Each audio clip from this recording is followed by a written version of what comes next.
Congressional পিকনিকে স্ত্রী Melania সহ মার্কিন প্রেসিডেন্ট ডোনাল্ড ট্রাম্প। বনভোজন হলেও তার বক্তব্যে ছিল ইরান যুদ্ধ সহ নানা বিষয়ে। ট্রাম্প বললেন, ইরানের সঙ্গে চলমান যুদ্ধ খুব শিগগিরই শেষ হবে। তেহরান চুক্তি করতে আগ্রহী, এমনটাও দাবি তার।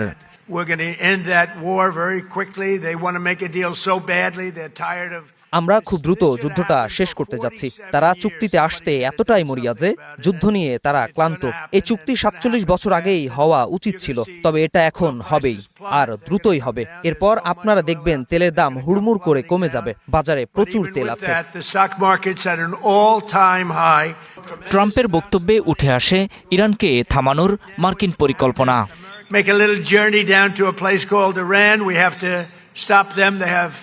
আড়াই মাস আগে আমি আমার প্রশাসনের লোকজনকে ডেকে বললাম, আমাদের ইরানে যেতে হবে, তাদের থামাতে হবে। তাদের মাথায় পারমাণবিক অস্ত্রের চিন্তা। আমরা তাদের পারমাণবিক অস্ত্রে সমৃদ্ধ হতে দেব না। এরপরই আমরা অসাধারণ কাজ করেছি। ট্রাম্প যখন বলছেন ইরান ক্লান্ত, তখন মার্কিন কংগ্রেসের তথ্য, ইরানে হামলার পর যুদ্ধবিরতিতে যাওয়ার আগ পর্যন্ত প্রতিদিন গড়ে ১টির বেশি বিমান হারিয়েছে যুক্তরাষ্ট্র। এর মধ্যে অত্যাধুনিক যুদ্ধ বিমানই রয়েছে অন্তত ৬টি। কংগ্রেসের তথ্যানুযায়ী F-15 4টি, F-35 একটি, A-10 থান্ডারবোল্ট 2 একটি সহ মোট ৬টি যুদ্ধ বিমান হারিয়েছে যুক্তরাষ্ট্র।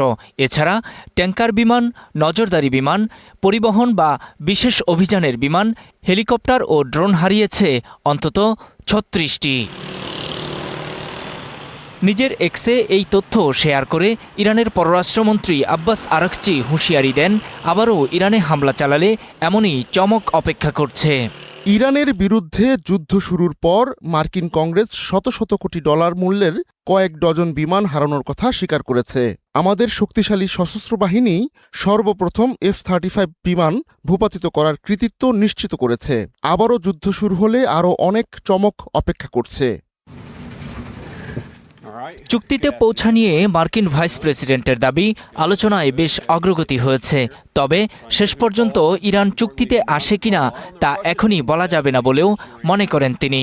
Look, these things are being discussed through negotiation. That is not currently our plan. That has never been our plan. I've seen some reporting on that. I don't know where it comes from. Fetterman, Hawley. এদিকে যুদ্ধ ক্ষমতা সংক্রান্ত প্রস্তাব অনুমোদন করেছে মার্কিন senate. Iran যুদ্ধ নিয়ে ট্রাম্প কংগ্রেসের অনুমোদন না পেলে যুদ্ধ শেষ করতে হবে। মার্কিন ও ইসরায়েলি বাহিনী ইরানে হামলার ৮০ দিন পর ট্রাম্পের প্রতি এটি একটি বিরল তিরস্কার। তবে কার্যকরের আগে বড় বাধার মুখে পড়বে এই পদ্ধতিগত ভোট ও প্রস্তাবটিকে অবশ্যই রিপাবলিকান নিয়ন্ত্রিত প্রতিনিধি পরিষদেও পাশ হতে হবে। প্রতিনিধি পরিষদ ও সিনেট উভয় কক্ষেই ২/৩ সংখ্যাগরিষ্ঠতা অর্জন করতে হবে। নূর মোহাম্মদ, স্টার নিউজ।